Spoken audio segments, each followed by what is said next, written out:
కూటమి ప్రభుత్వం అధికారంలోకి వచ్చిన 8 నెలల్లోనే రాష్ట్రంలో అభివృద్ధి కార్యక్రమాలు జరుగుతున్నాయని రాష్ట్ర పరిశ్రమల శాఖ మంత్రి టీజీ భరత్ అన్నారు. కర్నూలులోని పలు వార్డుల్లో 2,50,00,000 రూపాయలతో శానిటేషన్ కార్యక్రమాలకు అధికారులతో కలిసి మంత్రి శంకుస్థాపన చేశారు. ఈ సందర్భంగా ఆయన మాట్లాడుతూ గత ప్రభుత్వం రాష్ట్రాన్ని సర్వనాశనం చేసిందని విమర్శించారు.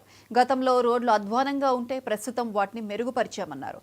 ముఖ్యమంత్రి చంద్రబాబు నాయుడు ఆధ్వర్యంలో పరిశ్రమల శాఖతో పాటు ఇతర రంగాల్లో రాష్ట్రం అభివృద్ధి చెందుతుందని మంత్రి తెలిపారు.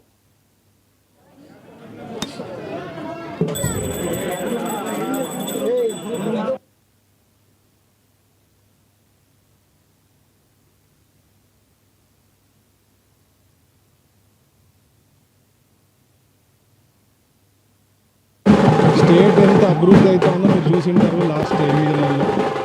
అలాగే కర్నూలు నియోజకవర్గం నుంచి నేను ఎమ్మెల్యే కావడం, మంత్రి కావడం జరిగింది కాబట్టి ఇక్కడ అభివృద్ధి పనులు కూడా అన్నీ నా శాఖదే కాదండి, ఇక్కడ వచ్చి అన్నీ చూడాల్సిందే. కాబట్టి దాదాపు లాస్ట్ 6 months 8 months నుంచి మా వేరియస్ క్యాడర్ అనుకోండి, కార్పొరేటర్లు అనుకోండి, ఇక్కడ బూత్ ఇన్ఛార్జ్లు వాళ్ళు కొన్ని ఇష్యూస్ చెప్పడం జరిగింది. అవన్నీ కూడా పరిశీలించి ఈరోజు కర్నూలు మున్సిపల్ కార్పొరేషను మన కమిషనర్ గారు చెప్పడం జరిగింది కదా, దాదాపు 6 ప్లేసెస్లో 2.5 కోటితో వర్క్స్ జరుగుతాయి. ఇది వచ్చి 1 month నుంచి వితిన్ 3 monthsలో అయిపోతుంది. సో డెవలప్మెంట్ అనేది చాలా ఇంపార్టెంట్. లాస్ట్ 5 ఏళ్లలో ఏమీ జరగలేదు.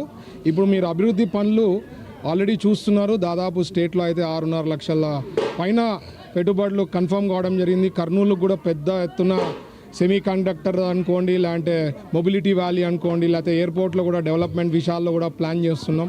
సో ఇట్లాంటివి ఎన్నో